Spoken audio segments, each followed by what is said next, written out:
Hi, this is Lee with learningwithlee.com, and we're back with a short lesson today. Basically, some vocabulary words for today. Last time we looked at selectors. Okay, selectors were things like P, H1, header, body. It selected the part of the page we wanted to work on. If you wanted to change all the headings, you'd select all the title headings, you'd select H1 and then tell it what size to be or whatever color you wanted it to be. If you wanted to do something to the paragraphs, you'd select P, where it's up here. Here we wrote color, which is the font, white, and background color blue, and we made this nice ugly looking thing here. So those were selectors. Okay, today's vocabulary words are property and value. So that's this part here inside. This is the property, and then we put a colon, and then after the colon we write the value. We end the line with a semicolon. So this is the property, this is the value. Color is the property, white is the value.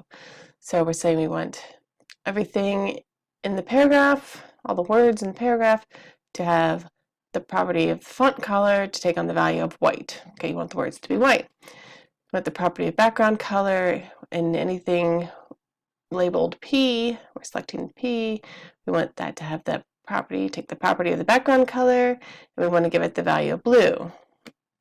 All right, so that's simple. You know what it's doing, that these are just the words to go along with it. One thing to notice is that your property will always have one word. So background color has a hyphen. Font size has a hyphen. It's one word.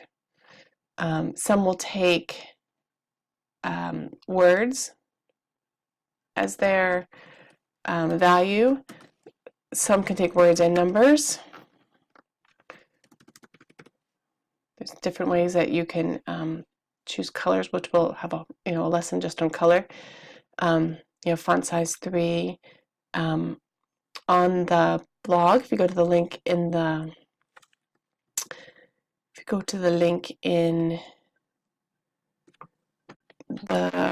comments, not the comments, like the description of the video, go to the link for the blog. In that lesson, you can read a list of some common properties that you'll be using. One of them is, let's say something like width, right? That could take a number. It could be like 500 pixels, or it could be something like 50%. Oops, if I can find the percent sign.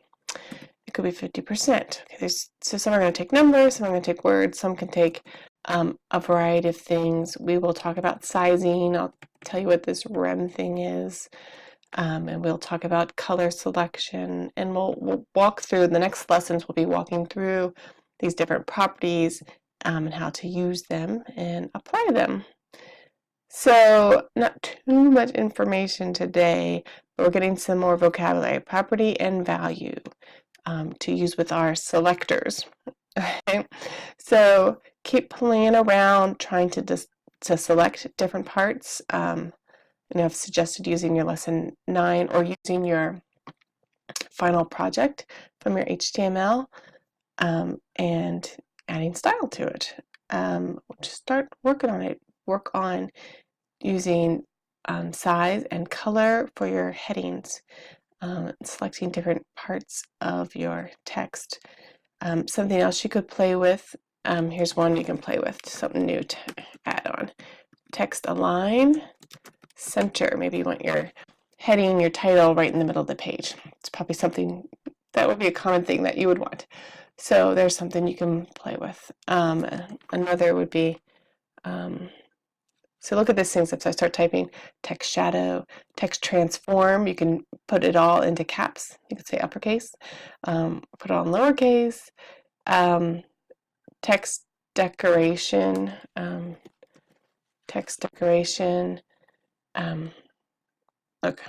Line through, like strike it out or draw an underline under it. Maybe you want a link to have a line under it. So, or none. You want to take away the text decoration that the browser automatically puts on. Anyway, we're going to work through these different properties and how to pick their values. Here's just something that you can add to what you've already done and playing with your project and how to make it look nice. Okay, I'll see you next lesson.